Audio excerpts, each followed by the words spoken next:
today's event, which is learning how to fight climate change. I'm glad everybody's here. Thanks for coming. I'm Dave Billow. I'm the Vice Chair of the Town of Stoughton Energy and Sustainability Committee. We're a committee of volunteer residents of Stoughton. We've been around since 2009. And our goal is to help the town be smart about energy, about sustainability. So we want to do good things for the environment. We want to save the town money and just make Stoughton a better place to live. And one of the things ways we're doing it is by today's event. Again, thank you all for coming. I really feel like we're all going to leave here today with a renewed sense of knowledge and optimism on what's coming up in the future. So we're going to leave here feeling better than when we came in. No doubt about that. Yes, I just want to take, before I introduce our first speaker, I just want to introduce the members of the committee that are here. And just starting with Molly Cochran. Stand and raise your hand. Molly's been the driving force behind this event, so thank you, Molly, for that. And we have Tamisha Civil, one of our outreach directors, I would say, of the committee. And welcome, Tamisha. And we have Arthur Rigger de Eva in the back, one of our newest members. Arthur's also been good on the promotion for this event, so thank you, Arthur. I think that's everyone too today. We have other members too. We're a 7-member committee where we do have an opening right now, so if anybody's interested and wants to join, please let me know, or Molly, or Arthur. And all of our meetings are open, the public meetings. If you want to just stop by, we meet twice a month. Usually, lately, we're here in this room. So if you're interested, you can check out our website. We're actually our webpage. We have 2 locations. We're on the town webpage. Website. We have our own page under the boards and committees section. You can find us pretty easily. And we have our own separate webpage, which is stoughton-wordpress.com. So you can search that out and find us. And we meet in the evening. And as I said, usually it's right here. So great location. Happy to have anybody sit in. Just one other quick thing is, Stoughton Town meeting is coming up, and lately there's been some openings for town meeting members, and all you have to do is be 18 years old and a resident of Stoughton, so you can have a major impact on the town by indicating your support for things that you care about, whether it's this, the environment, climate change, which I think obviously we're all concerned about, care about, or any other issues in the town. So if you want to have a real direct impact on the town, go to town meeting. It's coming up now. I'm not sure if it's open currently, but there may be. So reach out if you're interested. It's a great way to have a real impact on your local town. Want to just mention that the pastries are courtesy of Stoughton Bakery, and the event has been sponsored by Abington Bank, who was generous enough to give some money to help us out with the expense of the event. And Abington Bank has 2 locations in Stoughton, one at Cops Corner, one on Washington Street, across from Monroe Drive. So, I think that's it for the intro. So let me now start by introducing our first speaker, Laura Cazzo. She's our first presenter. Laura is an environmental scientist, ornithologist, and a teacher and naturalist. Laura grew up in New Hampshire and attended URI, University of Rhode Island, where she discovered her love for nature and graduated with a BS in wildlife conservation and biology. She received her master's in environmental science and policy at George Mason University, where she studied climate change with some of the greatest conservation biologists in the country. And she's used that knowledge to further her own research as an ornithologist and in the role as the adult education coordinator for Mass Audubon's Metro South region. So, Laura.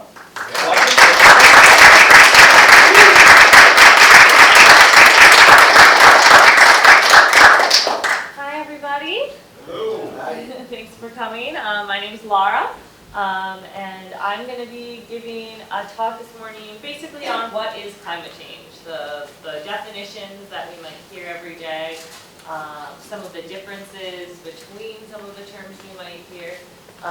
But to begin with, I am from Mass Audubon. I am the Adult Education Coordinator and Teacher Naturalist for the Metro South region.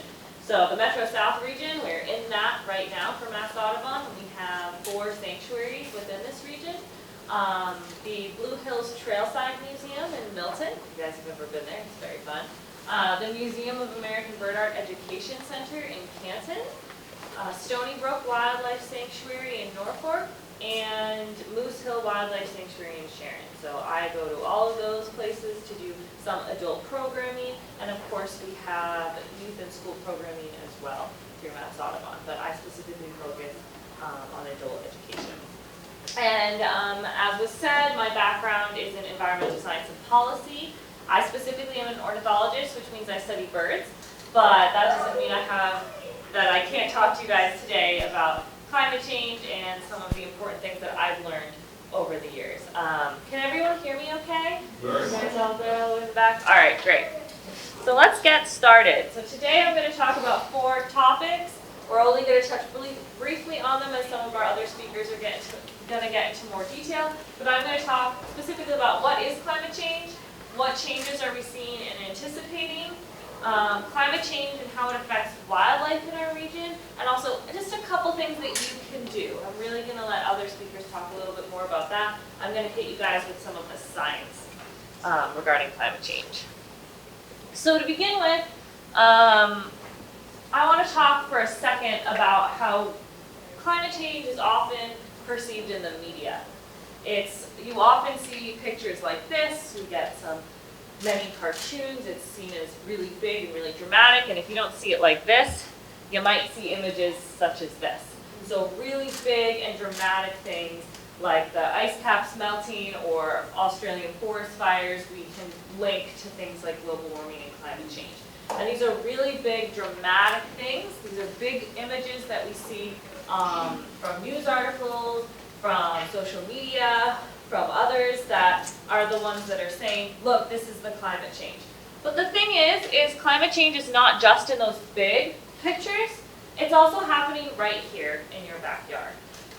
So climate change is not just the melting of the ice caps. It's not just the big forest fires out in California or all over the world. It's happening on a scale anywhere you are on this planet. Here in Massachusetts, and we'll talk a little bit more about this as we go on, we might not see it every day. We might not notice anything. We might be like, oh, it's really hot. You know, it's April, and I remember having snow in April when I was a child. But in general, we don't see those big dramatic things that we expect to see when we talk about climate change. But before I talk a little bit about that, I do want to give some definitions. So there are words thrown around when we're talking about climate change are climate change and global warming. And a lot of time I found that these are used interchangeably. But the thing is that they are different. And understanding the difference between those two things can help us understand what they mean and how to react to them. So climate change specifically is the increasing changes in the measures of climate over a long period of time. So this is things like precipitation, temperature, wind patterns. So it's just a change in the climate. That can be, longer rains, drought, colder weather actually. It's just a change in a climate. While global warming specifically refers to the rise in global temperatures, mainly due to concentration of gases, which we'll talk about in a second. But it's really important that we understand these two differences because I do think they're often used as the same thing, and they're not. Because global warming is directly the warming, while climate change is just a change in climate. And we see this in a couple different ways. So in this image, we can kind of talk about how climate change versus global warming. And climate change can be rising sea levels. Climate change can be increased rainfall. Climate change can be changes in wildlife and plant patterns. While global warming specifically is the change in temperature, rising temperature of the sea, rising temperature in the air, which affects climate itself with ice melting, hence rising sea levels.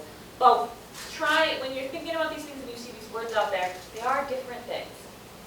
And I feel like I'm about to push this concept to death, but just to really hone this in, I have this fun little chart I created, global warming versus climate change. So like I just said, global warming is the gradual increase of the surface temperature of the Earth. So the temperature of the Earth itself is rising. This doesn't necessarily mean, that 90-degree random day on Thursday here in April. It's the temperature of the Earth itself increasing. While climate change is long-term regional and global weather pattern changes. An example of what causes global warming is CO2 and other greenhouse gases. We know that that's what's creating temperature increase. And this can be created from natural causes or human causes, while climate change is factors that are changing the Earth itself. An example of global warming is the rising of sea temperatures to 1.5 degrees Fahrenheit since 1901. While climate change can affect the change in plants' blooming times. Now I'm creating these two definitions, but these also highly overlap. One affects the other, both ways. So they're both very important. But when we're talking about climate change, it's really easy to get these confused and think that climate change is only increasing in temperatures. That's not strictly true. And something that maybe you all learned recently or way back in school or yesterday is the greenhouse effect. And this is what causes climate change and global warming in general. The greenhouse effect is the process of sunlight hitting the Earth and then being reflected back out, but some is absorbed by this, basically think of it as like a ring around the planet. It's being absorbed and not being just released back out, creating this warming effect. So just like this, sun hits the Earth and reflected back into space, but some sun is staying within the Earth's boundary, creating heat. But what greenhouse gases do, and to clarify, greenhouse gases are not necessarily bad. We need them, otherwise the Earth would freeze. We do need them. So think of it as like a gas barrier, and as the sun hits, some of the heat from the sun is trapped. And that's what keeps life alive on the planet. But the thing is while there are natural greenhouse gases that have always existed on our planet, there is an effect that is increased by people. And that's the difference when we're talking about really the concept of climate change, human-driven climate change, and global warming. So natural greenhouse effect, same concept, solar radiation goes in, there's chemicals, greenhouse gases in the atmosphere, some of that heat is trapped in, but less is radiated back, and then some heat escapes back into space. With the humans affecting this process by essentially adding more gases to the air, what happens is the same exact process, except less heat is escaping into space because there's more gases being created on the planet side. So it's the same process. We still have CO2, we still have the other gases up here, but they're just becoming more intensified due to human actions. And that is really what we talk about when we're talking about these concepts of climate change, global warming. But that being said, I think it is really important to remind everybody that it isn't just human effects that create these greenhouse gases, that create this trap of heat in our system. There are tons of natural causes to do this. There are tons of natural causes that create climate change. First of all, solar flares in general. There are times where the sun is hotter, essentially, and traps more heat. Volcanic eruptions can definitely be one of the effects. Forest fires, natural fires. Not every fire is necessarily created by humans. More and more are happening, but fire creates CO2, creates gases trapped in the environment. And even things like the tilt of the Earth and the reflection of the sun.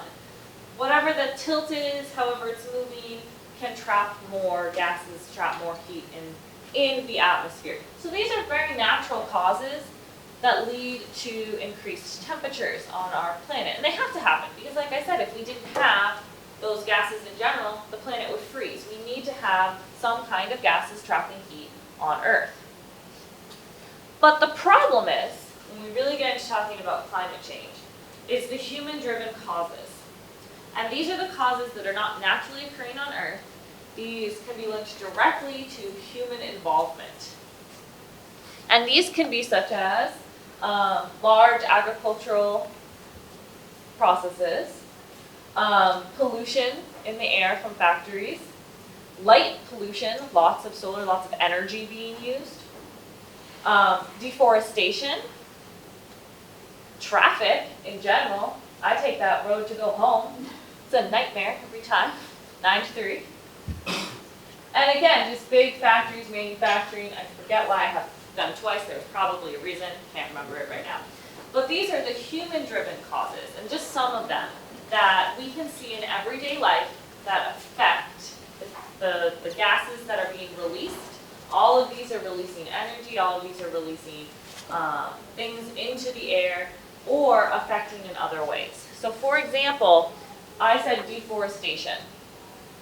When we think about deforestation, it doesn't immediately come into our mind that suddenly great amounts of gases are being let into the air. Like a tree was cut down, how does that affect the climate? Well, let's think about it on a larger scale for a second. Trees release oxygen. Trees are a carbon sink. That means that when there's a forest, Amazon forest, for example, all the carbon is kind of being sunk into that forest. The trees are taking that carbon in and they're releasing oxygen. So there's a sink where that carbon is going. One. Second of all, deforestation is directly linked, well, we just talked about it. So carbon sink, increase climate change temperatures. But deforestation is also linked directly to an increase in wildfires. So in areas where there's been lots of logging, lots of cutting, we know that there's an increased risk of forest fires because of whatever reason. Think about cutting, big machines, just general more grasses for things to catch on fire. This leads to increased forest fires, and we know fire increases natural gases. And the thing is with fire too, we get smog. I didn't visit California during the major forest fires a couple years ago, but I have friends that lived out there, and they sent me pictures, and it was just smog. That is just the actual visualization, essentially, of those gases in the air trapping the heat in. And guess what that leads to? An increase in temperature. So really, what we're looking at here is one event causing two other types of events that affect climate, affect global warming. And we can pretty much take these and replace them with any of the other causes we just talked about. But this is a really good visualization. And we know that habitat deforestation is one of the biggest hits to biodiversity on the planet. We know that. So this cycle, very problematic, and we can see this in the news every day. And because of all these increases, and I'm only going to briefly touch on this, there's an impact of these rising temperatures. So if we look here on this one, change in average temperature of the hottest days with a 1.5 Celsius degree change, okay? You can see on the map there, on the hottest days, it doesn't look too bad, but we're already kind of seeing this, right? Let's look at a 2-point degree change, already highly increased on the hottest days. And then below here is the coldest nights. All drastic increases is what we're seeing for pretty low numbers, 1.5, 2.0 Celsius temperatures. Now, we're not converting to Fahrenheit here, but if we recall, 0 degrees Celsius is 32 degrees Fahrenheit. So you can think about that a little bit. This is just a projection map. We don't know this for sure. This is a projection looking at what the world might look like, the temperatures might be on days and nights with this temperature change. Just going to briefly touch on that. But here's the big point when we're talking about human-driven climate change. The climate always has changed. I mean, there was the glacial age, you know, that we talk about, woolly mammoths, think about that. There have been major changes in climate throughout the world's history. It fluctuates, it's natural. And we can even see here, if we go to about 20,000 years ago, this is when humans hunted animals for food and just started living in settlements, okay? 20,000 years ago, really not that far in the past when we think about it. And we look at the average surface temperatures of the planet, much colder, like -6 degrees Celsius, below freezing temperatures was the mean average at that time. Move on to 15,000 years ago, the world started warming after an ice age. So this is like kind of post-ice age. Temperatures are warming up. And we can see here that they are. The temperatures slowly start to warm. Mostly natural causes. At this point, we're not looking at any big machinery. We're not looking at the massive deforestation things we're talking about right now. But the temperature is warming. It's warming naturally. And it keeps warming naturally until we hit about an average of 0 degrees, so essentially freezing, about 5,000 years ago. But the reason why there's deep concern now, and the deep concern is believed to be human-driven, we know it's human-driven, is because of this part right here. You can see that this was, for the most part, a gradual increase. Between -6 to -4, we look, this probably took a good 1,000 years of change. And if we look between here and here, there's only, while it increased dramatically, it still took thousands of years to increase by those 2 degrees.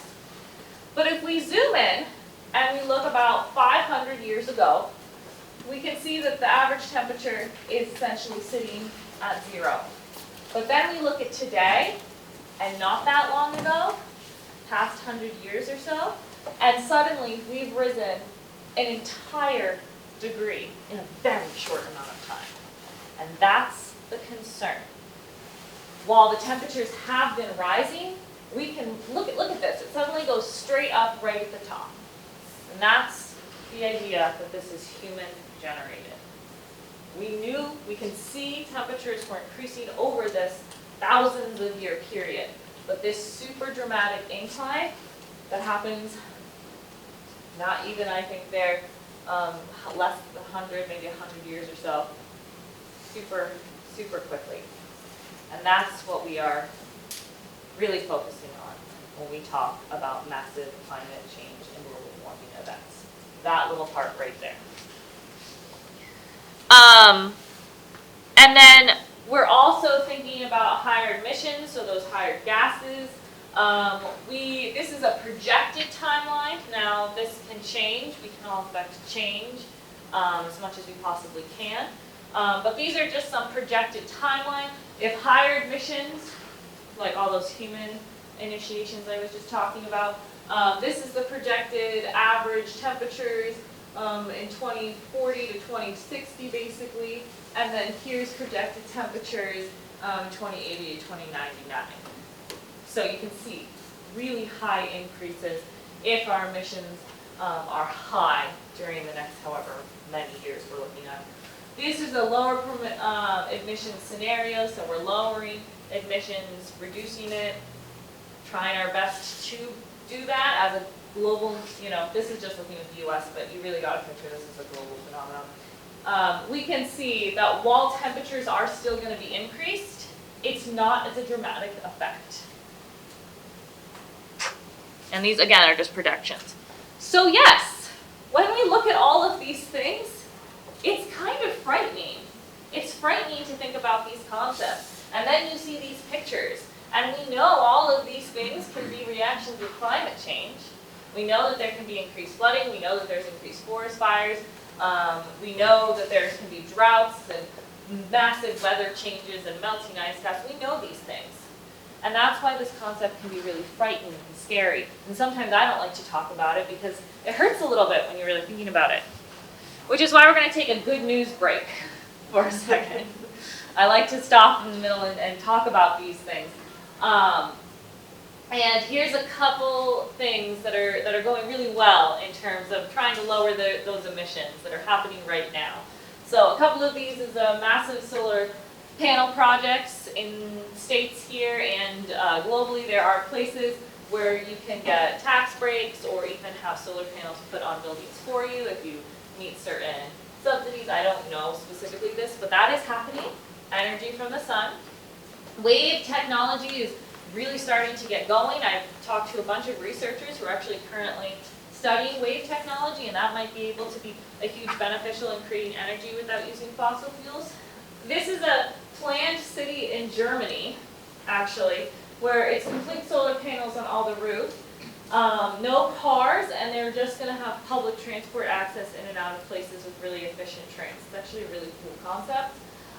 There are places, I forget where this is, maybe Sweden, where they're planting massive amounts of trees, and their goal is to plant like 10,000 by 2025 or something like that. This is a big renewable action announcement that got cut off a little bit. And then there's also these research that's looking into creating fake coral reefs. And it's been successful, basically like 3D printed coral reef concepts that are actually being used and utilized. And all of these things, though simple and kind of small and when we think of the grand scheme, are working towards that lower emissions goal. So that was our little quick break, happiness break.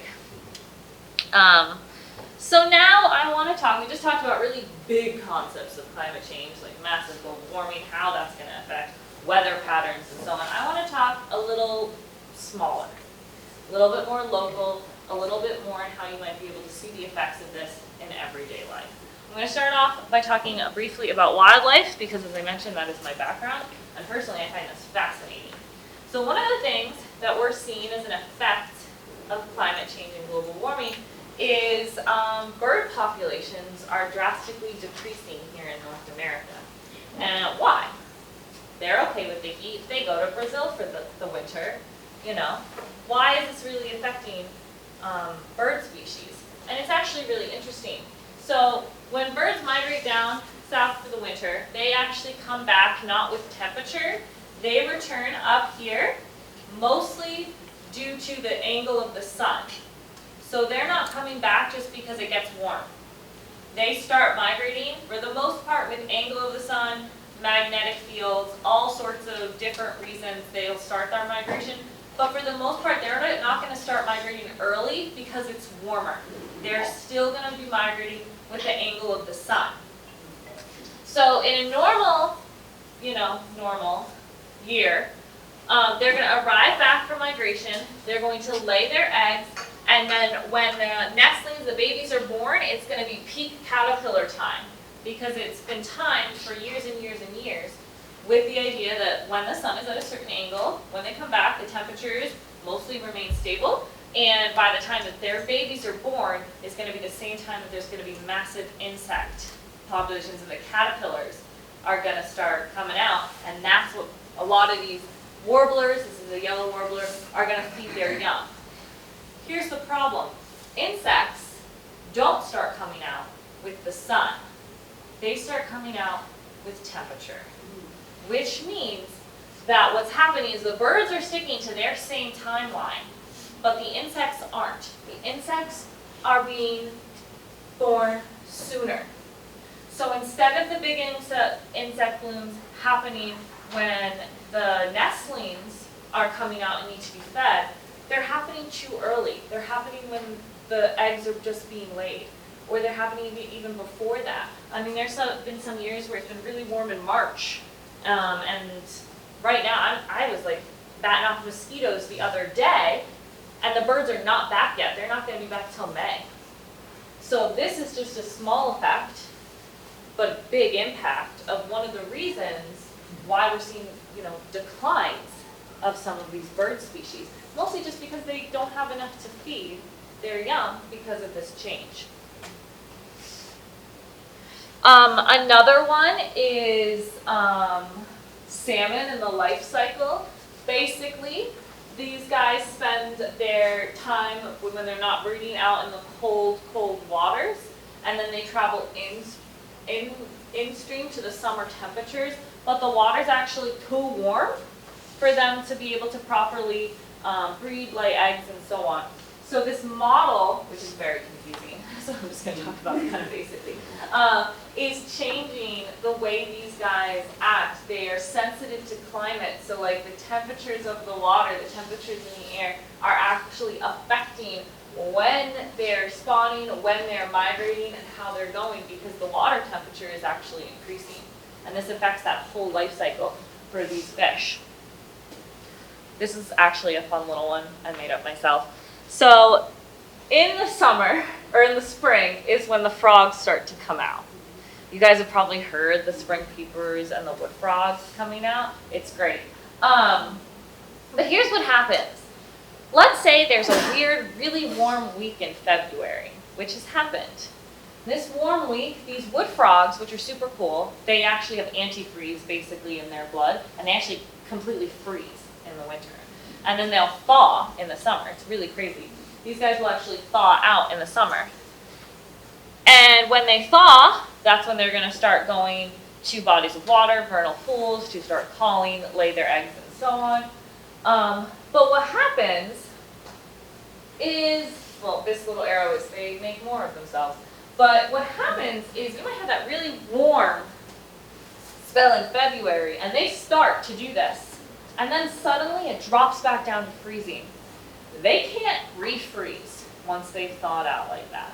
They can't reproduce their antifreeze in time, whatever you want to call it, and refreeze. They're just going to die. And anything that they've laid is also going to die if it refreezes.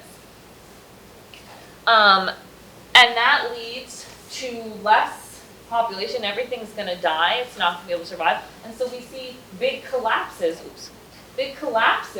in the population, because not only if they even got the chance to lay eggs, those are all gone. And the adults, most of them probably won't survive if there's like a major freeze event, because the way their life cycle works is they thaw, they lay eggs, they do their thing. But if this happens, if it refreezes so heavily, it can be really effective in killing off that population. Now that's also what I meant by when I talk about climate change versus global warming. We talk about rising temperatures, but something else that you can see with climate change is these weird events where you actually have a freezing cold winter that's colder, but less snow and just really, really, really cold. That's an effect of climate change, because it's a change in the normal climate with these warm and then freezing days. That's an effect of climate change. And that's why when people only talk about it being a rise in temperatures, it's incorrect. The climate can change in different ways such as this that will affect these cycles. Other ones are things like animals that hibernate, or at least spend some of their time hibernating. With warmer temperatures, they don't need to hibernate, and they're going to spend more time wandering around looking for food, because there is more food availability if it's not that cold. So you might see more wildlife during the winter months than you normally would. For example, bluebirds have been overwintering here a lot more frequently than they have in the past. They used to at least go to Jersey, where it was a little bit warmer. Now they're like, nope, we don't have to go anywhere, because there's enough food for them throughout the winter. And in general, this is happening everywhere. All over the country, at least, there are animals feeling the heat, feeling the changes from climate change. And you can look into this. If you type in 8 animals feeling the heat from climate change, this article will pop up, and it will tell you all about these specific region animals that are being directly affected by climate change, if you're interested. And then there's other things that are happening. This picture is how I remember skiing, and I did not like to ski. Gave that up as soon as I could. But it was fun, beautiful winter wonderlands, you know? Problem is now it looks more like this. My brother said we're going to go skiing this weekend, and I'm like, with what? So we're seeing just economic effects of climate change. Ski lodges, people who ski, the ski industry in general, need cold temperatures. It needs snow to be able to survive. And without that, we're seeing a drop of increase of the snow activities in Massachusetts, in New England in general, and the amount of revenue produced by these is dropping really, really heavily. So our winter sports are highly affected by this as well. And again, that can be because everything's getting warmer, the snow is melting, or because during those freezing winters, it's kind of all ice, because things are thawing and remelting, thawing and remelting. So it really is affecting that industry. This is also highly affecting the fishing industry. Like I said, the fish are being affected by this. And we're seeing a lot less, this picture is not very great at indicating this. Next one, no. We're seeing a drastic decrease in the amount of fish that's being caught to sell, to eat, essentially. So there's massive changes in how much fish are being caught, how they're being caught in different ways in which this is affecting seafood revenues. On top of that, July 2021 was the wettest July in Massachusetts in history. So again, we're seeing huge changes. People are like, climate change, hot, no water. That's not the case. Remember, it's climate. It's changing things in general. And we saw massive flooding and effects in 2021. And people who gardened to produce their own food had a really bad year because it was so wet that they couldn't get anything to grow. So that affects gardens, it affects life, it affects everything when it's, 1.34 inches of rain more coming down, breaking records. And then at the same time, droughts are becoming more frequent. So put that one together, we're getting extremes on each side. So droughts are becoming more frequent, and the past 20 years have been some of the driest conditions across the US, which again affects crop growth, kind of the exact opposite way, there's not enough water. It affects wildlife, it affects people who need like bogs, like cranberry bogs, all sorts of things. And we're seeing more droughts throughout the state. I remember this past summer was very, very dry. So we're seeing these massive fluctuations just in our state alone. Quick good news break, because I like to do these. Problem is I don't have my little piece up, so you guys are gonna have to forgive me for 1 second.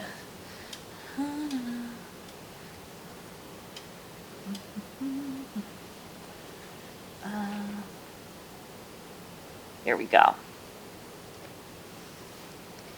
can read off exactly what these good news ones are. So a woman in Kenya has found a way to turn plastic waste into bricks that are stronger than concrete, which is super, super cool.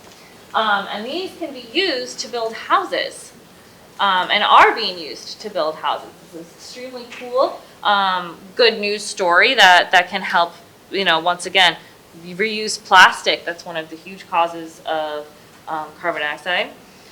Greenland has stopped all new oil and gas exploration, which is awesome. So they're not looking for fossil fuels or gas anymore. They've stopped that in their country. They're no longer looking for fossil fuels. This one's really cool. New reflective streets in Los Angeles are helping to cool down the streets and neighborhoods and reduce emissions. I do not understand how these work, but they're putting these streets up that are kind of reflective, and it helps cool down the streets and cool down the neighborhoods, actually, because you guys know what it's like walking on a concrete street in the summer. This is helping to reduce that. Harvard University is announced, and we'll need to double check the year. This Harvard University announced that they are going to completely stop investing in fossil fuels. They're no longer putting money or research into that. And this YouTuber down here in the corner raised $30 million to remove 30 million pounds of trash from the ocean. So all of these are great news things, or they're good research things that are happening. And they're wonderful and amazing. So again, as I'm talking about these things, I know it can be hard. So I really like to take these breaks. Now quickly, I'm from Mass Audubon, so I'm going to talk to you very briefly about Mass Audubon's Climate Champions program. And things that we're attempting to achieve and what we're attempting to do and what we ask people to participate in. So the goals of this program is to help achieve the state's goal to reach net zero carbon emissions by 2050 and to reverse negative health impacts of climate change for environmental justice communities. So that is the goal of the Champions program. These are the mission, basically, statements of what they're trying to do. How are they trying to do this, and what are participants asked to do? This is a very heavy slide, but essentially we are participating in grassroots training along with Mass Audubon's advocacy training, and when we have these, they'll go up on our website and you can join. We help identify connections with decision makers and influences. We attend climate champion meetings and help implement strategies and work with Mass Audubon's legislation. And we participate in much as we can in advocacy action monthly for statewide actions and so on. And finally, we want to engage local legislative representatives and so on in this process. So for more details about this, you can talk to me later, but this is one of the things that Mass Audubon directly is working on with our Climate Champions program to try to support climate change, support the process of trying to get healthy, better spaces and reduce the effect of climate change. Well, 5 minutes. Yep. Well, we're almost done, so that's great. Not quite yet. The last couple things are just things that you can do personally in your life, and I say you can do them, but I want to acknowledge that these can be kind of challenging for people. Not everyone is able to do these things, and it's something that we need to acknowledge and understand, but these are certain things that you can think about or share with others, or try to do in your own life. One of those is actually to eat less meat, and I know that that's a big one for people, but that is an option. The agricultural industry is huge, or at least trying to shop local fresh meats. Just turning off your lights, we say it all the time, but turning off your lights can already help change the amount of energy you're using. We can try to recycle, reuse as best we can, especially the reuse process. If you have an item that you can reuse it for as long as you possibly can before throwing it away. Protect green spaces. This is really important. Protecting those areas of green spaces. And that does not mean that you have to put up a giant fence around a green space and say no one can go there. I think that's also sometimes a misconception when we talk about things like conservation and land protection. It doesn't mean putting a fence around it and saying no one can go here. That just drives people away. This is protect green spaces that people can go. Protect the places or create more spaces where people can be outdoors. Really important, or at least talk about those things in your life. You can also make your voice heard by those in power, and whatever that means to you, you can come to an event like this. You're already doing something by coming to an event like this, and maybe talking about this to other people. And finally, talk about the things that you're doing in your own life. And this doesn't have to be going to people and being like, hey, look at all the great things I'm doing. We're not talking like that. It's just talking if people are saying things to be like, yeah, I have been trying really hard to reduce the time I'm in the shower or buying these products instead or checking this out. Just share the information that you've learned. That's the best way to get this message across. Just talk to people. And finally, I feel this question very heavily when I'm talking about this topic or when I learned about this topic is there any hope left? I think that's something a lot of people struggle with when we talk about this. And the answer is yes. Climate action does work, and there's evidence that it does. That doesn't mean that it's not going to be hard, but according to a report released by the Panel on Climate Change in the UN, the problem is really is scaling these climate solutions. I'm sorry, that was completely new. What I mean by that is yes, there is hope. Yes, we can see these changes already affecting, and yes, there are probably reports from the UN, international climate studies have come out and say that yes, they're working. The problem is scale. And we just need to make this on a bigger scale. So again, by just coming out, by just learning about it, by talking about this with other people, we'll spread that scale and we'll see it in greater proportions over time. But that's it for me today. Thank you guys for listening. I hope you learned something. Thank you.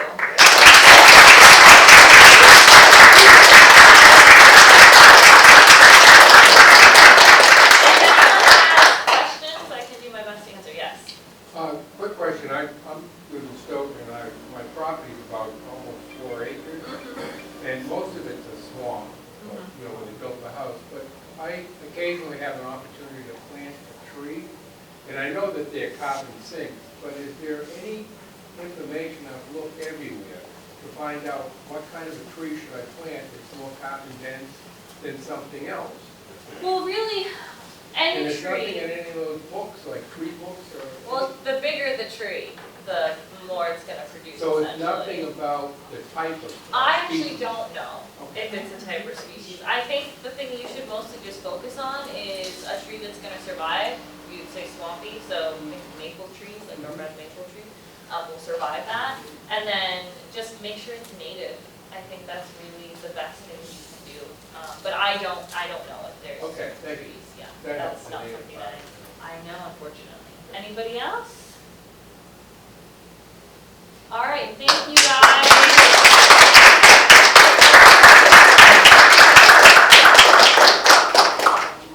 Well, thank you, that was great. I think we all appreciate the good news breaks. I agree, the optimism at the end, that's where we want to be. And I also like the fact that, mentioning that the fact that we're here, is we're trying to be part of the solution. So thank you. Our next speaker is Dr. Helen Poynton. And Helen is a professor in the School for Environment at UMass Boston. Her research focuses on how marine and aquatic species are affected by, but also how they adapt to pollution and climate change. She teaches classes in Earth system change and environmental pollution. She's also involved in efforts to reimagine science, make science more inclusive and responsive to community and social needs.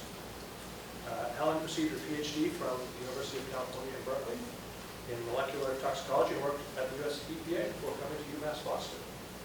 Helen, welcome.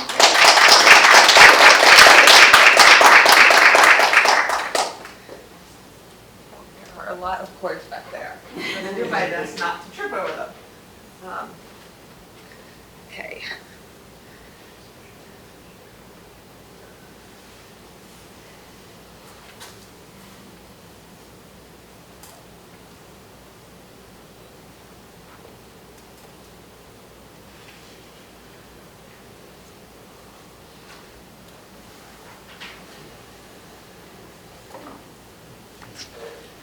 Okay.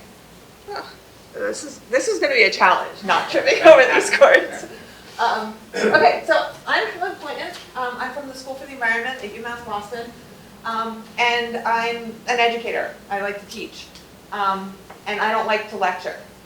So this is going to be a little more interactive, and you're going to have to participate. So I think this one. I'm going to talk about avoiding the climate crisis. And this is one of my all-time favorite photographs. It's so special, it has its own name. It's called Earthrise. And this was the first picture taken from the astronauts that went out into space looking back on the Earth. And there's some that say that this inspired the 1960s environmental movement. And if you just look at this picture, and you see the moon in the foreground, it's so barren, it's so cold. And then you see this beautiful marble in the distance. That's our Earth. That's what we're trying to protect. And people finally realize that. Right? And they realize that, oh, this is one Earth. We're all part of the same planet. And that's why I love this photograph so much. Okay, so I'm going to first start off by asking what a safe climate is, right? And you've probably heard 1.5 degrees to stay alive. 1.5 to stay alive, that's what's on that poster there.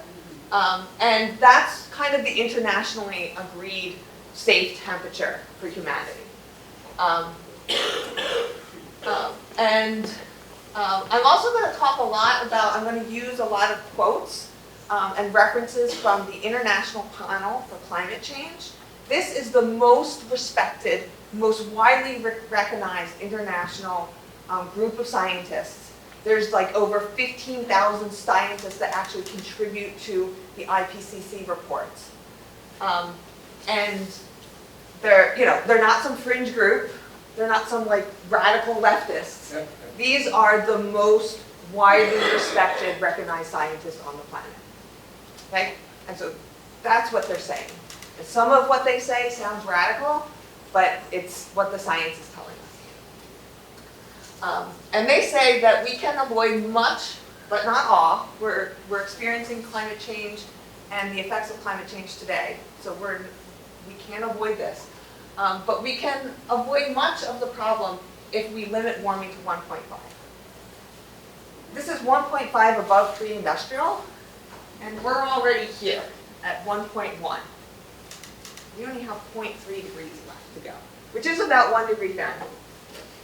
This is where we're going right now, 2.7, with current international policies in place. Okay, and there's a lot of talk about, well, what about 2 degrees? That's what we were talking about like 10 years ago. And more science. We have to change our projections. And this shows kind of the differences. Well, we have 1.5, which we were considering safe. How much worse is 2 degrees? Oh, well, we see that it's 2.6 times worse in terms of the number of people who are exposed to extreme heat. We're putting 10 million more people at risk for sea level rise, for displacement from sea level rise. And the thing about 2 degrees, for me, that I think is really scary is that they think that it might start triggering feedback loops. Okay? You might have heard about these in the news, you might not have, but what happens when you trigger a feedback loop? And I'll give you a quick example. So the ice caps start to melt. We know that when ice melts, the planet warms more. That increased warming causes the ice caps to melt a little bit more. And so you get this vicious cycle. And that's a feedback loop. So at 2 degrees, we could start triggering those feedback loops. And that's what makes 2 so dangerous. Because you get to 2, and it's not going to stay at 2. It's going to go higher. So 1.5, stay alive. So a lot of my talk is going to be based around like questions that I hear a lot of people kind of have. So the very first one is, well, do we even have the technology to transition to a safe climate? Do we have enough technology today to reach that 1.5? Or do we need some like crazy technological advance? Well, the answer is we have the technology. And again, this is from the IPCC report. And they say, we are at a crossroads. The decisions we make now can secure a livable future. We have the tools, we have the know-how required to limit warming. And they wrote a huge, 300-page report about this, showing all the ways that we can do this. Just to summarize some of the things, is that we need to transition our energy sources to solar, wind, geothermal, hydropower. Doing that, we can produce enough electricity for all the people on the planet.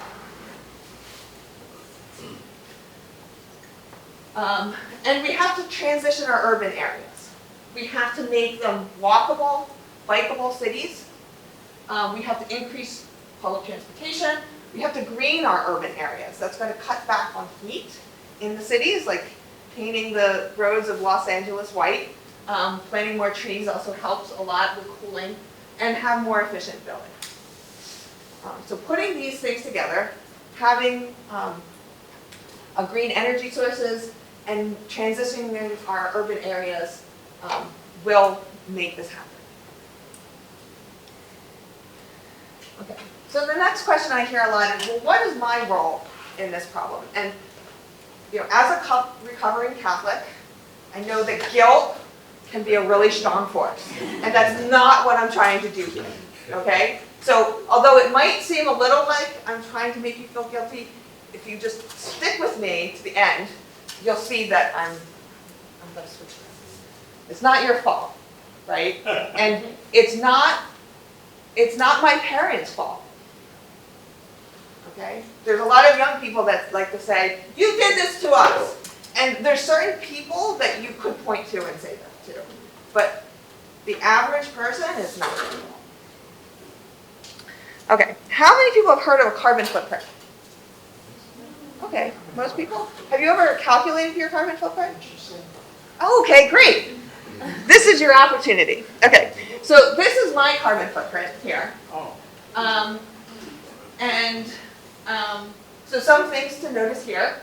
This is actually for my whole family. There's 5 of us. For travel, I have to travel to Puerto Rico a couple times a year for work.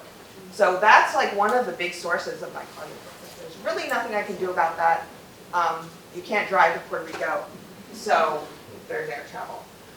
Natural gas, within New England, that one's a really hard one.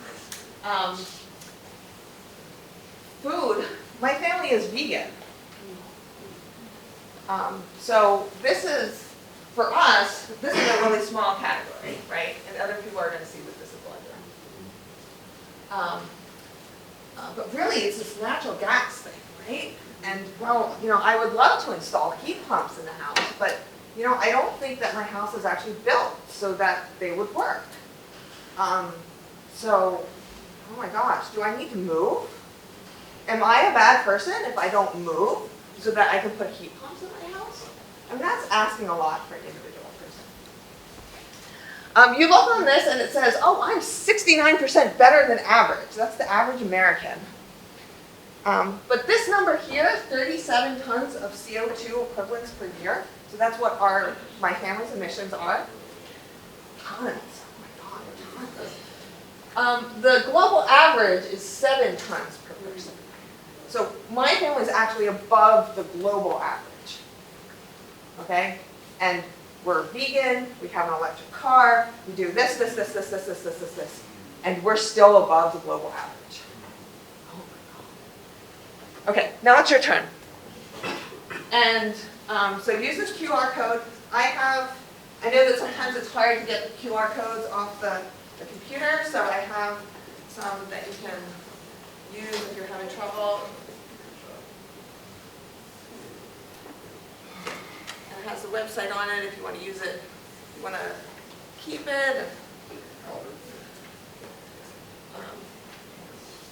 There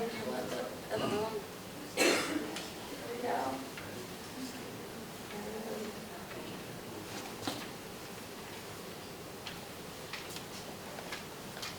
Anyone else need?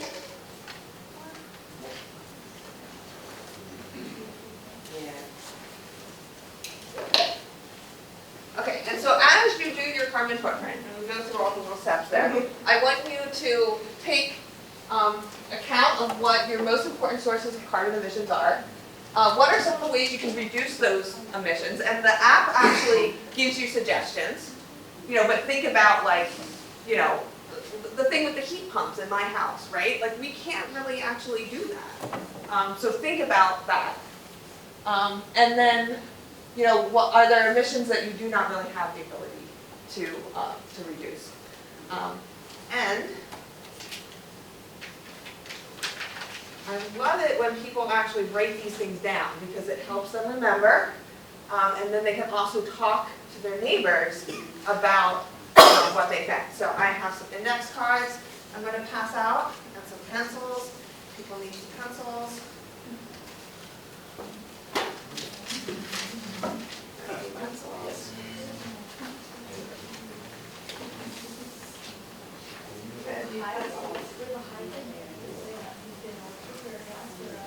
I think you say gas, and then you can put in the miles per hour. So your miles per hour will be like much higher, like probably around 50. Right.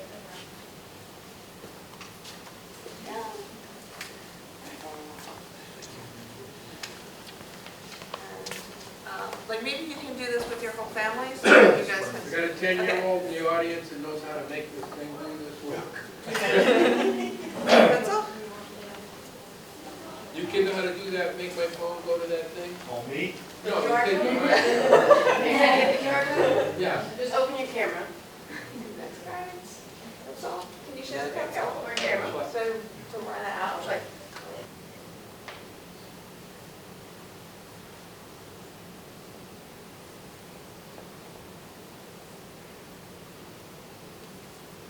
Can you get a picture of the single share? Hmm? Can I get a picture of the single share? Sure. Yeah. Of my carbon Yeah, footprint? pretend you're like talking and say to me, I don't know, are we getting candid do it? It's so good, perfect.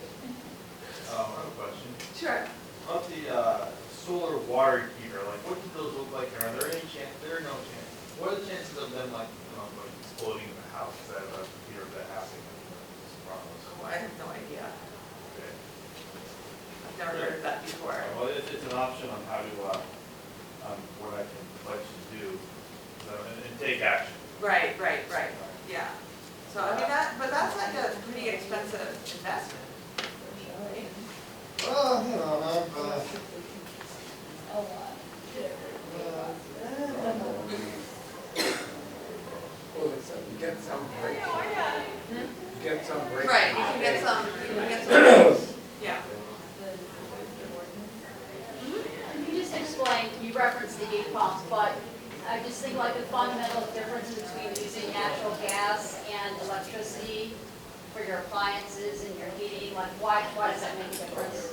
Okay, so natural gas is a fossil fuel, and it's, when you use natural gas, you're using a fossil fuel. When you're using electricity, then the electricity is generated by a number of different ways, right? And one of the ways electricity can be generated is by burning natural gas.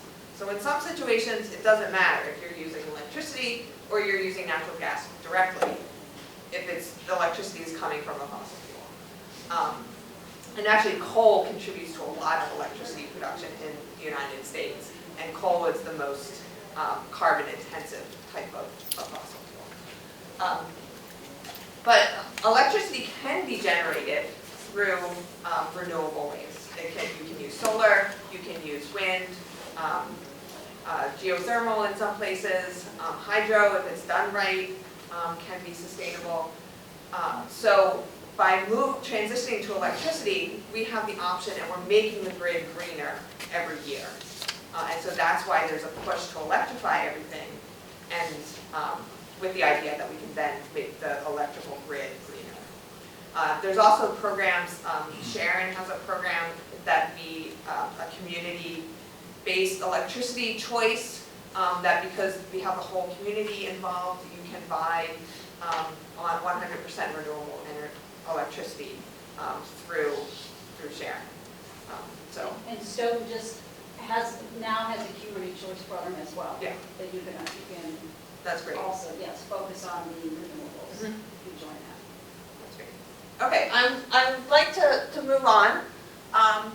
Does anyone want to share what some of the most important sources of greenhouse gases are? And we're an empathetic community here. No one's pointing fingers. We're not. The purpose is not to make people feel guilty, right? That's number one.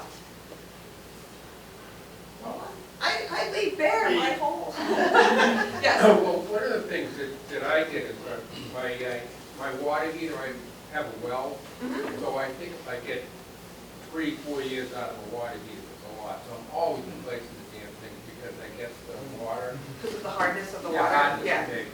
So I replaced it with one of those, the thing hangs on the wall, it's a little bigger than Oh, that thing, yeah. yeah. But it runs on the gas, but there's no tank. Right. And you just turn the thing on, you get hot water. So I think I'm saving, but I don't know. I'm still using gas. Right, but now you're only heating the water that you're using you're not heating an entire big tank That's what of water. So like Yes, that's it an is, attaboy it's much for me? more effective. Do I get an attaboy for that? Yes, Does- attaboy. You know, go electric and it's gonna cost me another 10 grand or something Yeah. like that, you know what I'm saying? So that's Exactly. what I'm trying to figure out, whether I'm doing the best Right. I can, or whether I should just surrender and do it. No surrendering, no, Okay. not an option. One of the things that so I teach at UMass Boston. We have a huge diversity of students. We have some students that, have a little bit of money. We have other students who don't have a lot of money. And doing this exercise with them and seeing how, like, these choices that they're given, like, oh, I could buy an electric car. Sure. I don't have enough money to buy food for next week, but I'll go out and buy an electric car, right? Saying that it's somebody's individual responsibility to avoid the climate crisis is unjust, because you're trying to put burden on people that can't afford to make these changes, okay? Another thing is that if you look at the different sources of carbon emissions in the United States, transportation, electricity, industry, I've colored in red the different areas that we actually, as consumers, have control over.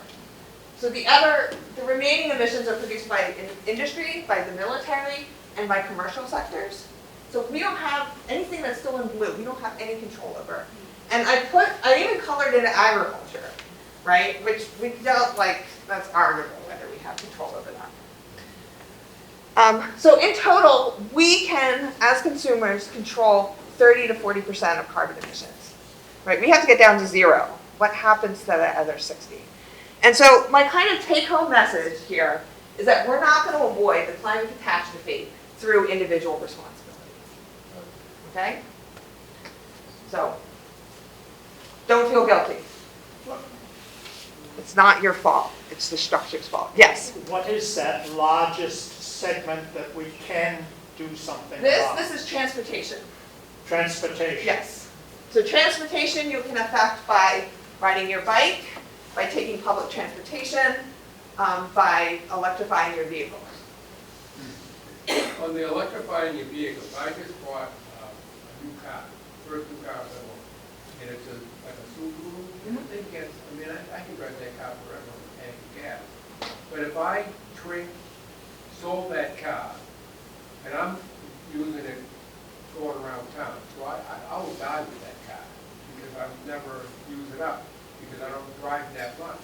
But if I trade it in and get an electric car, I'm giving it to you, it's going down Puerto Rico and all these other places, and using the thing, twice as much, 5 times as much. So that's what I'm trying to figure out. Nobody talks about how to make the best choice of these things. Like, don't sell the car. Okay, well maybe we can talk afterwards. Oh, okay, all right. Because That's what I was trying to get. I'm running out of time. Yeah. You mentioned the cost of an electric car. Actually, for local errands, the old Leaf, that's the electric car that came out in 2012, is relatively inexpensive. It's quite cheap because it has such a limited mileage. But for most people, for most errands around town, there's a solution that is within reach of most people. That's a great point. Thank you. Okay, so next question. What is needed to avoid the climate crisis?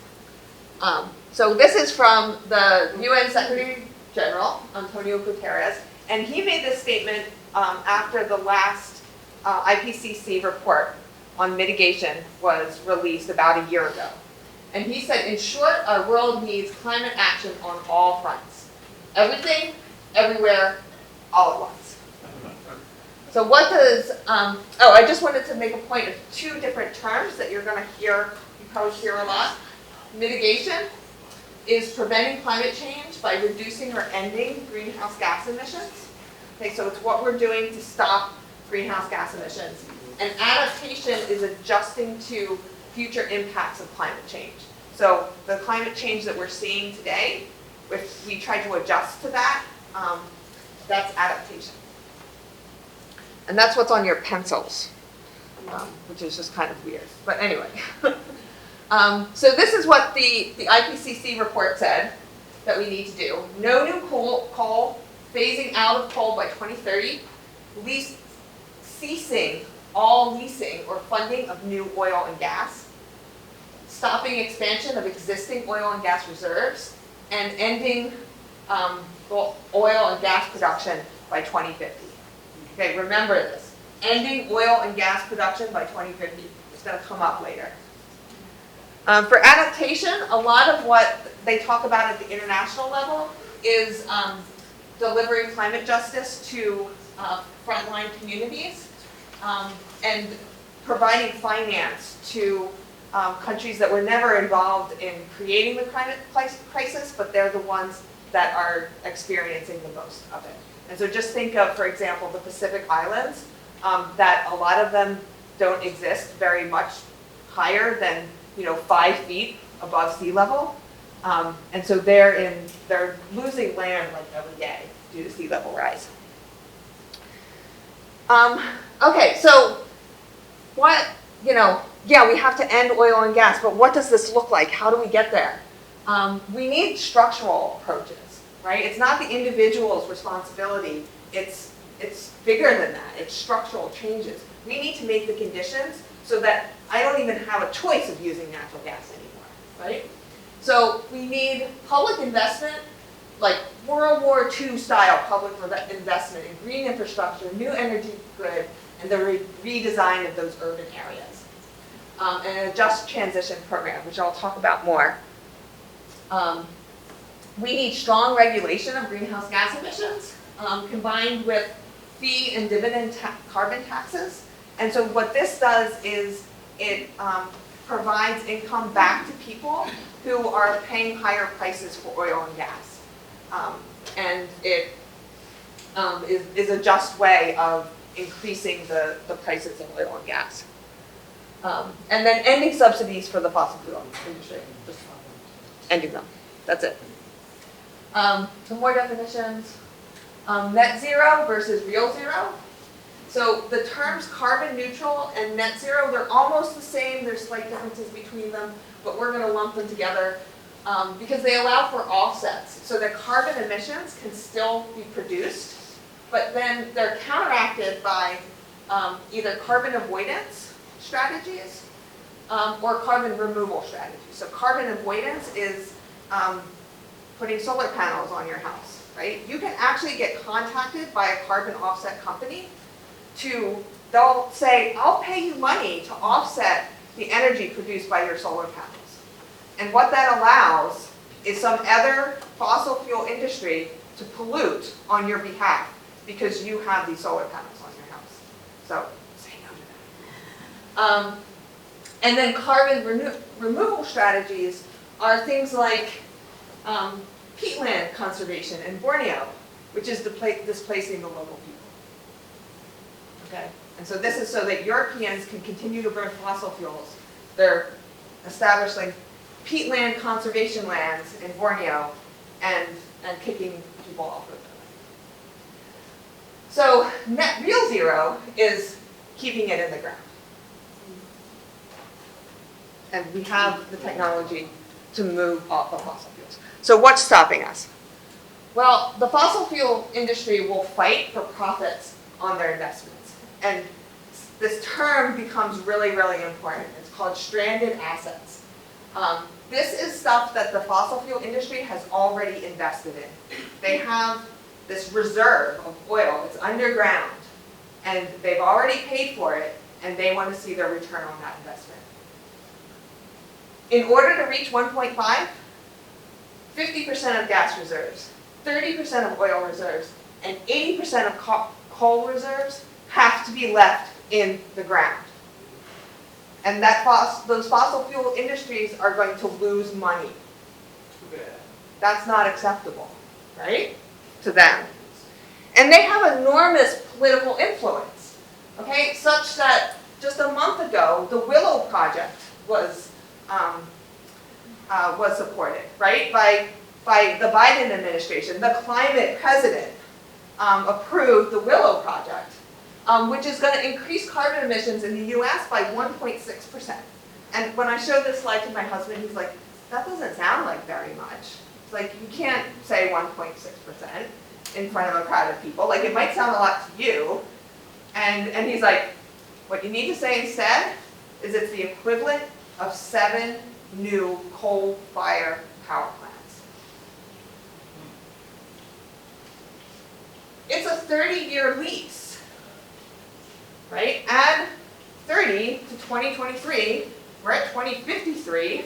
We're supposed to end all oil and gas production by 2050. There's carbon offsets that are built into this. They only cover about half of the emissions that are going to be produced. And it also creates this false narrative of jobs versus the environment.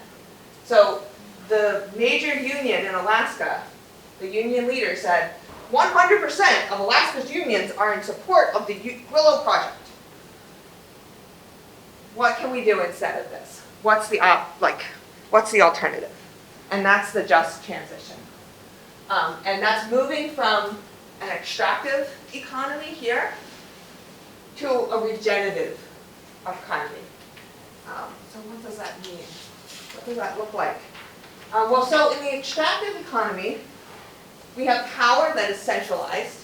It's influenced by dirty money. And those in power are incentivized to create ways of dividing people, making them not like each other. They use racism. They use immigrants. They use whatever they can to try to pit working people against each other, right? And that's because they need to do that in order to further their political goals. They need to create fear so that people will vote for them instead of voting in their best interest, right? So that's the extractive economy. We need to stop the bad, stop the things like that, and build the new. And the new is a regenerative economy. It shifts economic control to communities. It creates democratic wealth within those communities, localized power, cooperation, fostering cooperation and common good within communities. So ending this idea of individualism and really trying to build a community support. Okay.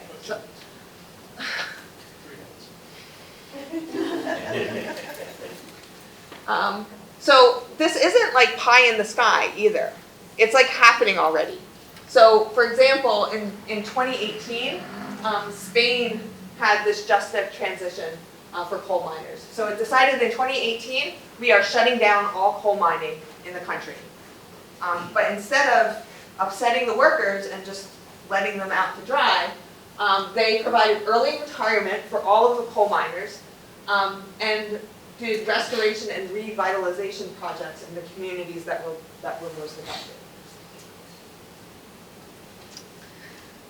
This transition isn't inevitable. It's going to happen. Climate change is happening. The justice part isn't, right? So we have to get to work because I don't want to spend time thinking or discussing about what the alternative to a just transition is. You know, I'll leave that to your imaginations and your nightmares, but it's ugly, right? So we really need to get to work. And I just want to inspire you a little bit about things that we've done before. Who's heard of the Chattahooga River? Is that the one that was on fire? Yes. It was the one that was on fire, right? There was like 6 hands in this room? Question. That's how it's pronounced? I think so. Oh. I'm new to the game, so. Yeah, so this is a picture of the river on fire. And there was a saying in Cleveland, the river's in Cleveland, don't jump in the river. If there's a fire, don't jump in the river. And there was a famous one in 1969, but the river caught on fire a whole bunch of times. It was kind of a common occurrence. Right. You haven't heard of this river because of the Clean Water Act and the Environmental Protection Agency. And that all came about because of mass movements in the 1960s and 1970s. This is the first Earth Day in 1970, and there were mass movements of people, and there was a Republican president that created the Environmental Protection Agency. Okay? So it matters less who is in power, it matters more who has the power. And when the people have the power, you can get stuff done. But it's such a huge job. Well, lots of people like to talk about the moonshot as kind of this example of like, oh, well, the community, like the whole nation can rally together to do something incredible, right? Well, I like this example much more, which you've probably never heard of. But this is the creation of the country's first sewer system. And this is in Chicago. And during the 1850s, there were all these cholera outbreaks, right? And right around that time, they started to understand that cholera was caused by poor sanitation. So the solution was to create a sewer system. The problem is that there was nowhere to put the pipes, and they needed it to be gravity fed. So they hired somebody from Boston, yay, Boston, and they proposed to raise the entire city 4 to 8 feet. And so all these little things here that maybe you can't really see very well are people with jacks raising this building so they can put the pipes underneath of it. So this is a real, like, whole city, everybody get involved kind of a project. Jacks and human power to make room for the pipe. So that's how they build the nation's very first sewer system, right? And now all of the cities in the country have sewer systems. So incredible. I know I'm like running out of time, but I have to give you some of what's happening now and really encourage you to find role models and get inspired, right? And so Greta Thunberg has inspired so many young people to speak out about climate change. We have blockadia such as the Standing Rock water protectors. They stopped the Dakota Access Pipeline from being built. That has inspired actions all over the country.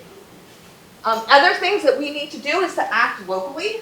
So for example, this is Bikes Not Bombs, which is a group in Boston.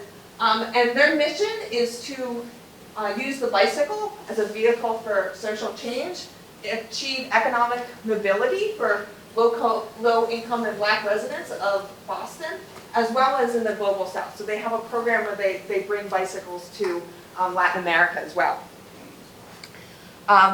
There's there's a lot of cool things going on at UMass Boston as well. Research and education that's affecting policy in the city.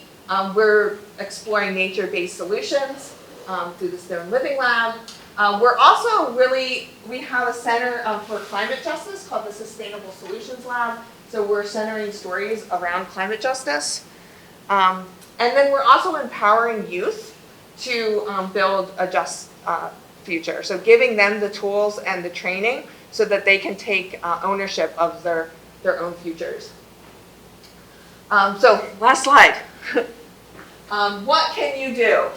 And these are just a couple ideas. And what I really have, what I've learned by being in this field is that you can't pretend to be the expert. That in most cases, communities have better ideas. There's ancient indigenous wisdom that is way more profound than anything that, like, Bill Gates could write in the book that I saw coming into the library. And so, I don't want to say that I know all the answers, and that's why I put the poster back there. And I would like you to use the markers and the sticky notes to put on there what you think are the solutions and what you can do. Okay, so promote climate education. Come to events like this. Learn more and then share your knowledge. Share stories of inspiration. I think that's really, really important because this is hard work and it's really easy to get discouraged. but we can't. It's way too important for us to get discouraged. So continuously look for people and stories for inspiration. Fight against new fossil fuel projects, whether they, stop the pipeline. There was an effort in Sharon and Stoughton for that. Get involved with local projects, clean rivers, grow food, increase clean energy in your town, transform transportation. Local actions, when they get aggregated and build upon each other, create huge change. And build community. Be a friendly neighbor and organize where you work and where you live.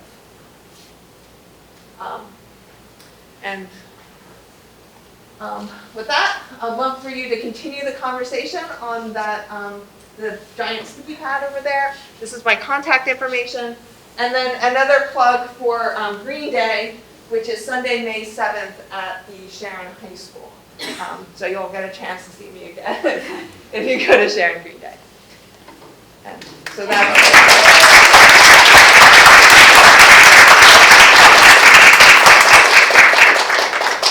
Well, Helen, thank you very much. That was, I love that you showed us a path forward. We started to talk about what the problem was, how to understand it, got some happy moments from Lara, and then started looking at the path forward from Helen. So very inspiring, and I hear myself saying, we got to keep moving, we got to keep moving. I think maybe that's a little bit of a metaphor for what's going on here, and hopefully everybody can take the energy in this room and take it right outside. We're already acting locally, and this is great. So I'm honored to present our next speaker and presenter. You're going to take us home, and you can go right past 12, no problem. Let's say we'll 12:15. However much time you need. So our next presenter and speaker is Tim Blessed. Tim is a socially conscious hip hop artist who has been making relevant music with a message for over a decade. Tim was born in Guinea-Bissau in West Africa to Cape Verdean parents, and has worked for over 18 years empowering youth. His music and message are about social justice and sustainability, perfect for today, and are designed to inspire an audience toward positive change and global responsibility. He's a graduate of UMass Amherst and is a longtime friend of Stoughton, having worked with the town and the committee on past environmental and renewable energy projects. Tim is also the author of Planeta Blue, Rise of a Goo, an Afrofuturistic graphic novel that tells a tale of the adventure of inner city youth as they fight to save humanity and animal kind from a billionaire oil tycoon to an evil world conqueror. And Planeta Blue, Rise of a Goo will be reprinted. It's going to be in its second printing this October. It's being published by Dark Horse Comics, one of the biggest publishers of comics, and will be distributed by Penguin Random House. So with that, Tim, take it away.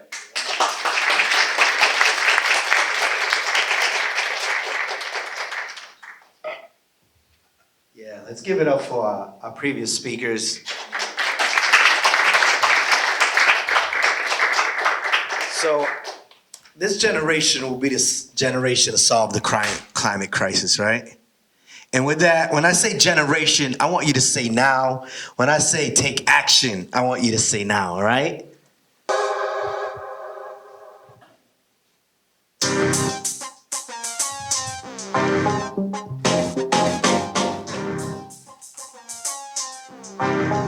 Yeah, generation now. Now is the time, take action.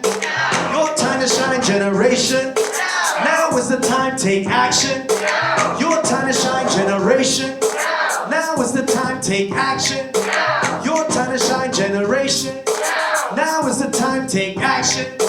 Your time to shine, they say it's hard to organize around science. I say atmospheric chemistry, you say silence. Cause he's bored, she on, I'm ignored. I'm gone, you're like, psst, what was that for? But let's examine this challenge that we've been handed. Previous generations left us stranded, abandoned, and I can't stand it. CO2's like a hot blanket around a cool planet. Polar ice caps melting, polar bears will soon vanish. You don't care, you're a buffoon kid, that's me being candid. Honestly, smart people know it's all connected. If you use your common sense and logic, then you get a generation. Now is the time, take action. Your time to shine, generation. Now is the time, take action.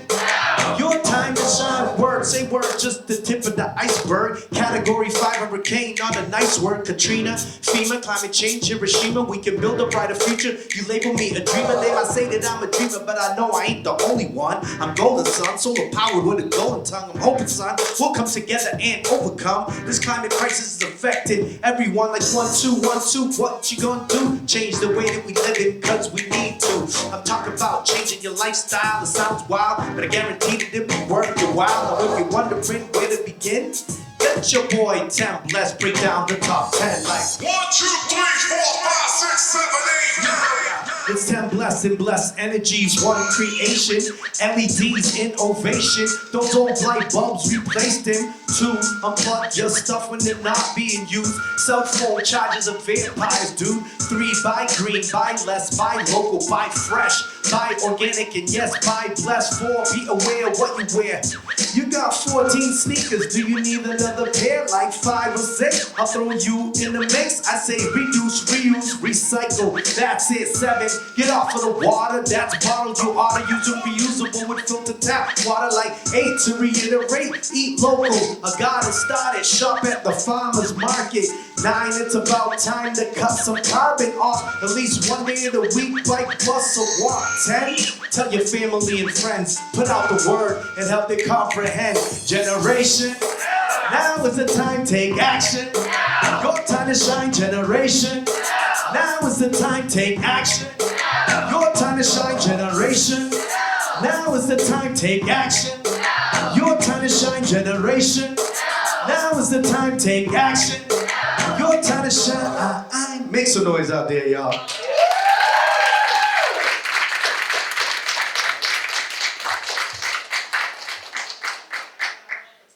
No, y'all should be able to hear me. I'm gonna project my voice. I don't need the mic, but I do want to project something on the screen. So with that, let me just find where that's coming out. Got it? I think so. Yep. There's plenty of slack there too. We need one more. Oh, I'm gonna put my adapter. So yeah, thank you so much for being here. First of all, give yourselves a hand for being here.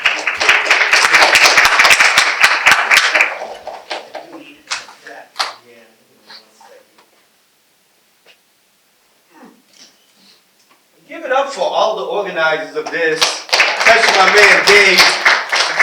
Yeah.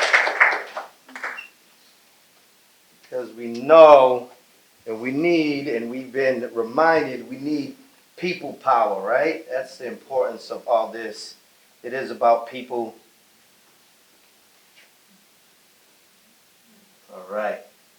I'm going to get into this presentation real quick about Planeta Blue, Rise of Agu, which is this graphic novel that I wrote that recently came out, and it's illustrated by Mike Laricia. And I love to start with this quote here by the Reverend Dr. Martin Luther King Jr. Darkness cannot drive out darkness, only light can do that. Hate cannot drive out hate, only love can do that. And when we look at these challenges that we have, I know that the only way that we can make a difference is for us to shine some of this light, right? And for me, I chose to shine the light through art, through music, through writing this book, and some of the other activism that I do. And we have there, art and activism is artivism.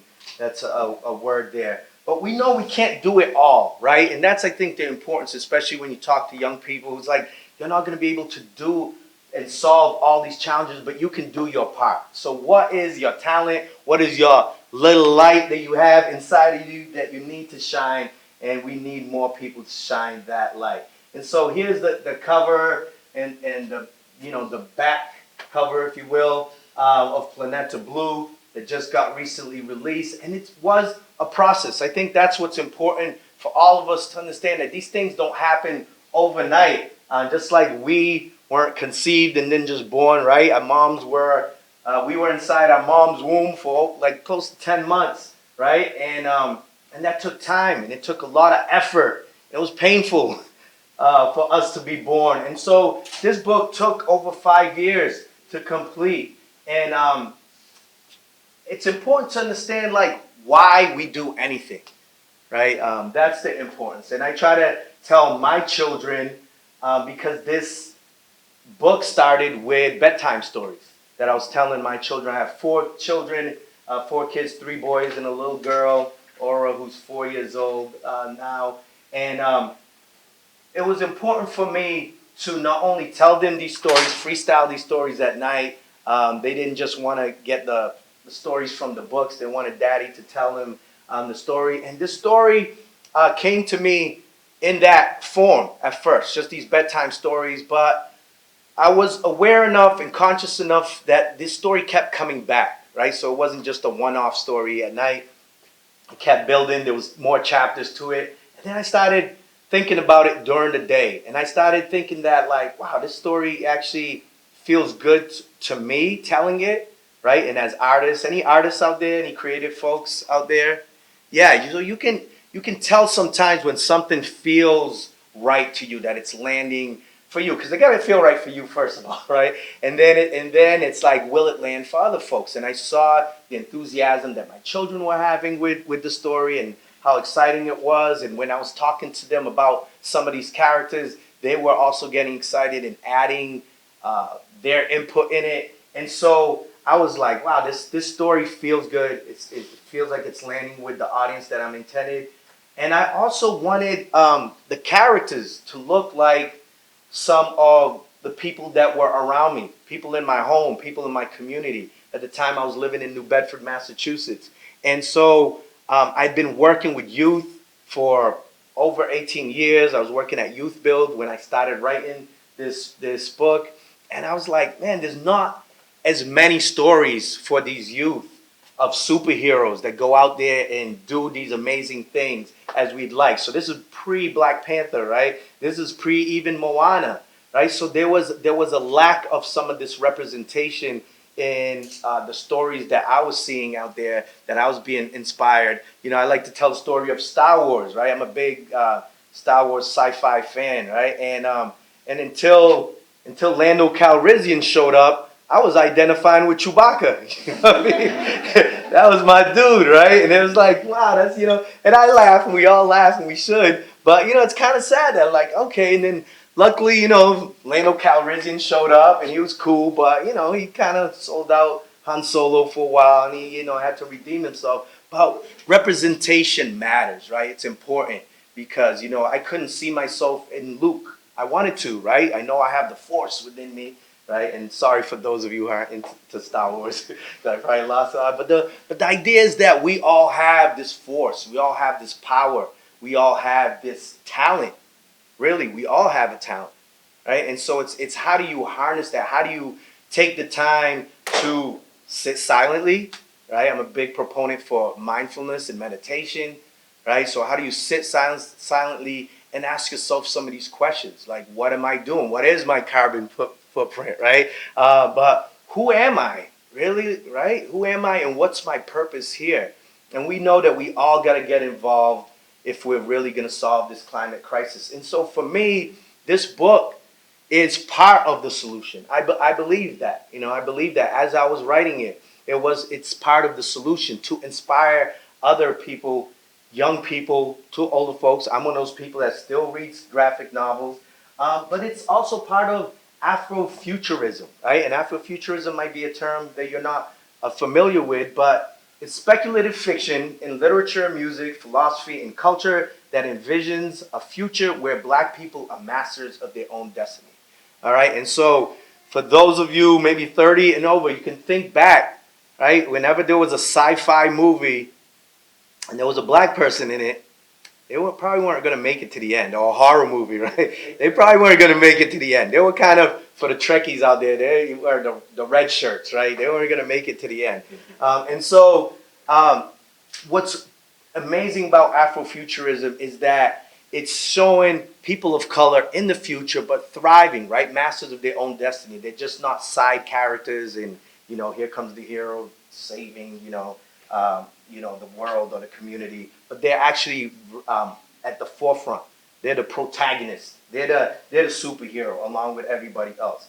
And so it took some time. That's me. That's my illustrator Mike LaRiccia, amazing artist. We actually did a Kickstarter program. We actually got some investors before that because we knew in order to make this look the way that we wanted it to look and to be put out there in the way that we wanted it to put it out there, we were going to need some funds. And when I think of sustainability, we know that economy is there. Not only is the environment there, equity is there, right? The 3 E's of sustainability. And so economy was there. How do we do this? We did a crowdfunding campaign in order to put out this book. And then I reached out to a friend of mine, Van Jones, who some of you all may recognize him from CNN. He does a lot of other things, including he has some nonprofits. Dream.org is one of them.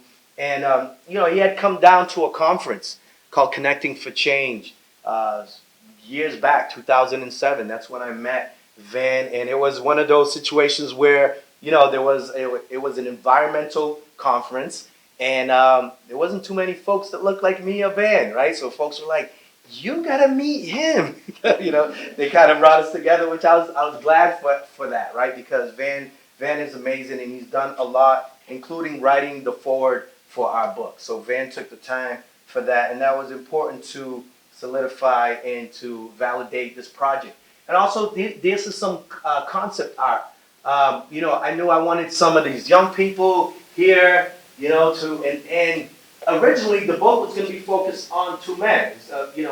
As a writer, to share some of the process, you want to write about what you know, right? And so as a Cape Verdean man who identifies as a black male, I was like, I know how to tell that story, right? And so that was going to be the lead, the main lead. But then, once again, pre-Moana, I was like, man, there's a lot of stories that aren't focusing on women, especially women of color. And so I wanted to create a character. And in speaking to a Puerto Rican friend of mine, he told me the story of Grito de Lares, which was the first time and only time that Puerto Rico was independent after Spain and in its current state as a colony of the United States. The only time it was independent. And Laris became her name. So she's the main character along with these 4 young people. And these are very similar to youth that I know, growing up in New Bedford, working in New Bedford, at Youth Build New Bedford. I knew characters like Angel, and we probably all know angels, right? Some of us know angels, and they're far from being angels, right? That's always, they're good people, kind-hearted, especially this young man here, but funny, saying the wrong thing at the right time. And then also Tyler, which is my friend, loosely based off a high school friend, young man who came from Indiana, who grew up in New Bedford. So these are the 4 main characters, and so they have evolved. All of these characters have evolved throughout the process. And so here's some of the concept. Even Rise of Agu is kind of on the forefront. We have the oil tycoon billionaire turned evil world conqueror, Xander with a Z. And so this is some of the concept art just to show that everything takes a process, that you can get there if you are committed, including the Kickstarter campaign. We had a goal of $10,000 and we reached that, and thank you for everyone who supported that process. We also did, it was started with writing, long form, right? So I wrote the whole book out first and foremost, so there was a loud crack in the sky, the type of sound that is usually preceded with lightning and heavy rain, right? So all these words, once again, words matter, and I gave it to my illustrator, and he transformed that. So as you can see here, what is it? Aslaris to Busu. There's another cart coming down from the mountain. This is unusual. Eventually, Mike took those words, and he created, some of these quick sketches of this person saying that. Look, what is it? There's another cart coming down. Eventually, he inked it. Eventually, he colored it. So a testament to Mike and his process and how beautiful he created some of this. And I'll share a little bit of the process just to show a little bit. And, and he's using a different, like a pad, right, to draw this and ink it. And he showed some of the time that it takes. I think it's worth showing for anyone who's out there to hopefully inspire someone who's thinking of doing this, right? it's time, it's effort, but it's not impossible, and it's doable if you are committed to it, right? And I've been asked before, how did I get through it? And honestly, it took a lot of soul searching, and it took some time to say, hey, like I am committed to this, right? We have to be committed to. That's why I love these goals, like 2050 being zero net carbon. You know what I mean? Like we gotta get down to zero. And how are we gonna do that? This is another process, just showing some of the process. Along the way, the story kind of told itself, which is amazing. But is talking to other writers and other creative folks, as we know that that's what is the process. A lot of times is the story wants to be told. I believe this wholeheartedly, and so we all have a story. Our stories need to get told. How do you choose to tell your story, right? Either it's speaking up here, doing some, making a movie, writing a poem, but we got to tell our story. It's important for us to share our story, fact and fiction, right? As I was telling the story, it became really it really became important to tell the story of these animals. And before I get into these animals became at the heart of the story. It's like really like how do we not only protect people, but how do we protect animals and inadvertently the planet, right? People and planet matters.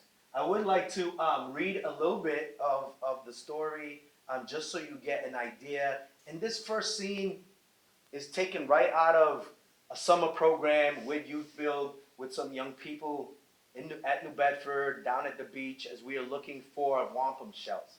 And so it's New Bedford, Massachusetts, June 2025.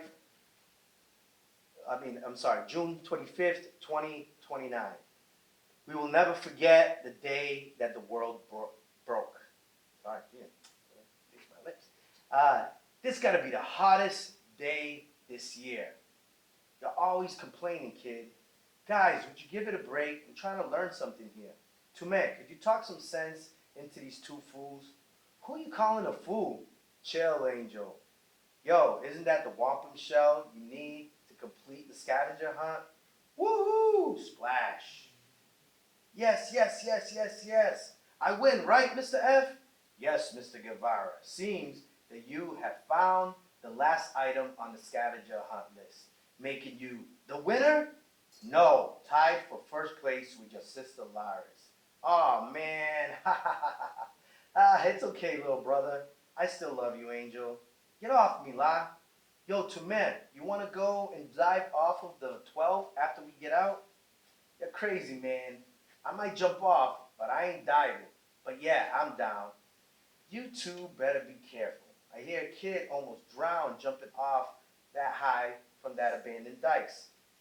You're such a scaredy cat. Don't worry, La. Your brother's got mad skills, and it's crazy hot today. There ain't no way I ain't cooling down before we bike all the way home.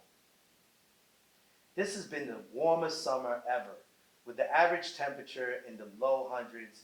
Even for New England, this summer has been depressingly hot, a trend that had been consistent with the climate change warnings by scientists and lessons by our very own teacher. Ladies and gentlemen, it's time for us to pack up, head back to the school, and yo, Mr. F, what's going on? That's not normal, is it? You're right, Miss. You're right, Angel. Something is wrong. Tina, move, move, move. Why aren't they dead yet? Whoa. Get off him. Blam. No. Angel, Tyler, don't. Sharks? Dolphins. I could hear Tumet's voice underwater, defying the laws of physics.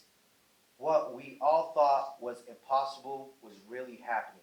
Not only could we breathe underwater, but we also could speak to each other. How is this possible? La, what's going on? My name is Amethyst. You are currently under our protection. I was sent by the Council of Atalantis to save you. Everything will be explained in due time. Let's get you to deeper waters. Act 1, Deeper. To be continued on the pages of Planeta Blue, Rise of Agu, 252 epic pages of epic adventure. All right, so that's a little bit of the beginning of the book. The book, as you can see, let me grab one, it's right here. Beautifully illustrated by Mike, right? It was important to have some of the colors, right? And not for it just to be in black and white and some dismal colors, because hope is important. We need to inspire hope. We need to continue to inspire hope. Along with, some of the glossaries. It was important for me to name some of the characters after some of my heroes. So not only, Martin Luther King's my hero, but Harriet Tubman, right? So the bald eagle in our story gets the name from Harriet Tubman. Even the bad guys, so Himmler, right? Some of the SS from the Nazi party, he's reflected there. We told the story of the Middle Passage, just kind of not beating it over the head, but dropping some of these gems and some of these seeds for young people to go ahead and learn more.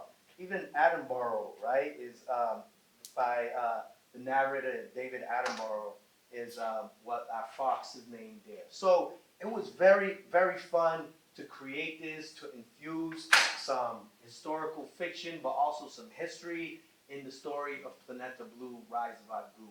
I gotta say, and no spoilers, but before we get to that, there's a lot of sacrifice, there's a lot of challenge, there's a lot of adventure, a lot of action. We win, right? I think that's important to say, right? This isn't a tragedy. This isn't the end of the world where, although there's an apocalyptic event that happens, it's not where like all humans die and we have this barren wasteland. That's not the story that I want to tell, and that's not the story that we need to tell or that we're going to see in the future. And I think it's important for us to speak that, believe it, and walk in our actions with some of these words. As Dave mentioned in the introduction, this book got picked up by Dark Horse Comics. And for those who may not know, there's Marvel, which all of us know, there's DC, and then there's Dark Horse. That's the third one in line. They put out things like The Mask, right, with Jim Carrey. They put out Umbrella Academy and such, right? So they put out Buffy the Vampire Slayer, Hellboy, and it goes on because they put out great titles. And it's usually creator owned. So I'm the creator, I go to them and they help me distribute it. And that's dropping this fall. So in this fall, there's going to be a whole new cover, right? And a whole new energy, meaning that it's going to get out to more young people, right? More young adults. That's the target audience. However, I'm a full-fledged adult and I love graphic novels. So if you are also pick one up for yourselves. And I would say also it's good for anyone maybe 7, 8 years of age and up, especially if they're more mature and can deal with some of the realities of climate change and apocalyptic adventure. So that's it. So thank you so much for listening and bringing me here. I do have some more music if y'all would like. Yeah, all right. Let's get into it. And before I go into, when we talk about animals in book 2, no big spoilers, but we're gonna have insects in it. But it was, for me, going to an event like this, connecting for change with that event for me. I learned about the bees and how they're no longer going back to their hives, right? It's called colony collapse disorder, and that's a problem because bees are very important. Why are bees important? I'll ask you all. Why are bees so important for our ecosystem? They pollinate, right? They're great pollinators, right? Not only providing some nice sweet honey, but they pollinate. And pollinate most of the things we eat. And so, how many of y'all like to eat? What happens if we don't eat? What happens if we don't eat? Yeah, we get sick and we die. So the bees die and we die. So learning about that, this now is going, some years back, even though we're still dealing with that challenge, made me want to write something, right? And so I realized that I am the bee. Pollinate truth if you choose to see. Pollinate the youth to truly be free. Pollinate love, let's all agree. I am the bee. Now, keystone species, we need these bees, honey. They pollinate most of the things you eat. Funny, they do this for free without a fee. Billions of produce produced nationally. Now, billions of bees have abandoned their hives. If they disappear in 4 years, human race will die. That's a quote from the famous scientist Einstein. It's logical to anyone would have a mind, man. It's horrible when you think you're gonna run and hide. It's possible. Let's combine and stop these lies. Respect all lives, wherever it resides. Whether plant, algae, bacteria, or fungi. That's right. It's time for us to vocalize. Cause if the bees die, then we too die. That's right. It's time for us to strategize. Cause if the bees die, then we too die. I am the bee. Pollinate truth if you choose to see. Pollinate the youth to truly be free. Pollinate love, let's all agree. I am the bee. Say, I am the bee. I am the bee. I am the bee. I am the bee. Say, I am the bee. I am the bee. Say, I am the bee. I am the bee. All right, make some noise for yourselves, y'all. Yeah. Let me play one more song for you all. Cause we need. Not the bee. I'm Yeah. the G. Oh, you a G. All right. My man Miles in the place to be. All right, let's get it. Usually have a DJ in there, but.